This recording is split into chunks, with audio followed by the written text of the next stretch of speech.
روح كود قيد دبوبتيو أفقرشدة وحرف له قد دفاعي حقوق ذا جعيل لحق حقني لا ياب ملا إن كلا دوان إن شاء الله يسكتي وواح أمد والبيساق سميسا هاسي هاتي waxay jira waxyaalo badan oo damiirka bini aadamku ogolaanayo ruuxa dooqiisa iyo doorashadiisa in loo gudaayo waxyaalaha la isku diido waxa kamid ah kala duwanaanshaha diimaha kala durugsanaanta afafka iyo duubka aan islahayn hase ahaatee intaas oo dalladood ruuxu mid un hadduu ka hoos galo waa la isaga haraa idil waa gabar Soomaaliyeed oo wiil cabdi la yiraahdo cadaan muslima ay iscalmadeen laakiin meelay biyo ka cadaan la oo cayaanka baraha bulshada iyo kuwa banaankaba ay daba cabaadayaan bal maxaa igu kiindiray soo laba is doorto calafku isku deeqay dantu may midan jirtay xidigta caan baxday Miss Hayes oo isgarab taagtay lamaanaha dooqa wadaagay ayaa heestan jigjiga ka soo qaaday waa cabdi askar oo idin leeyahay hara caashiqa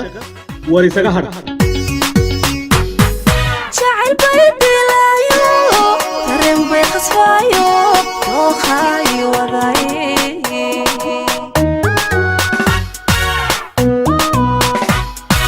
jacayl baydilayo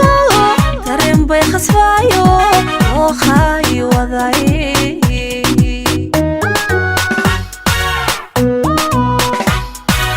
So don't need